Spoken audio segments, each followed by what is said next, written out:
When I talked to you last, we were talking about Tarzan. And both you and John were so upset that at that point you were actually saying, you know, maybe this is it for us. I mean, we've had it with Hollywood. We're not going to deal with this anymore. Now, as we just discussed a minute ago, we're back with it with Bolero. When will it be enough? When the public says it's enough. So you'll continue to make pictures as long as they continue to see it and just put up with the Hollywood?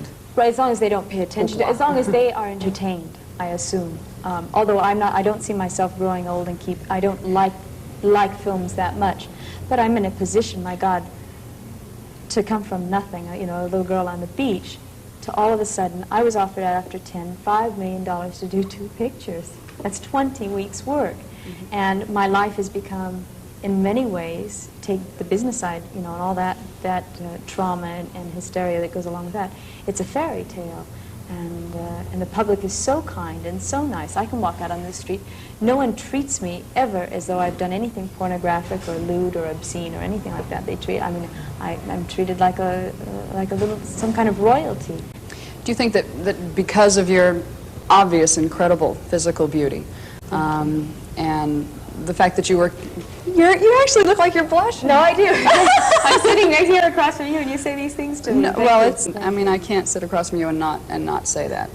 And because of the sudden stardom that you achieved, do you feel that there's a need for you to say, look, there's a lot more to me than you people know, and I'm very serious about this movie business. Don't take me lightly.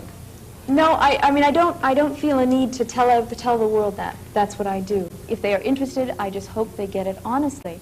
Where, you know, as against what the press normally tells them, that John is my Svengali and puppeteer and all of that. These are my decisions. The films that we make are my decisions. When we came back and we started to cut, we edit the films ourselves, all by ourselves.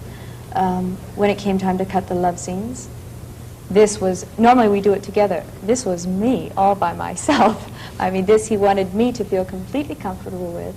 And he didn't even have any input, really. He wouldn't, I'd say, well, what do you think? He'd say, it's up to you, whatever you think. So many times I wish he were my Svengali. It gets very difficult, the decisions that I have to make sometimes. And I'd like to crawl under the table and say, okay, you take care of everything, and he won't. And it makes me very angry sometimes.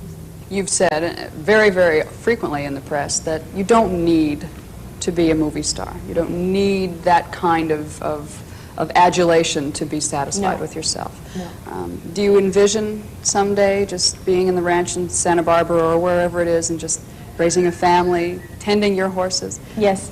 I don't know about the family so much. At one time I did want children. Now, I don't know, we've got 11 horses up there, 6 dogs and 4 cats, and they keep me very busy, and I see children. And I think, I don't know if that's for me. A child could very easily come between us because of our relationship, and I wouldn't want that to happen. If you were writing a screenplay about your life, and you were coming to the very last scene before the closing credits roll, what image, what feeling would you like to leave people with in the theater?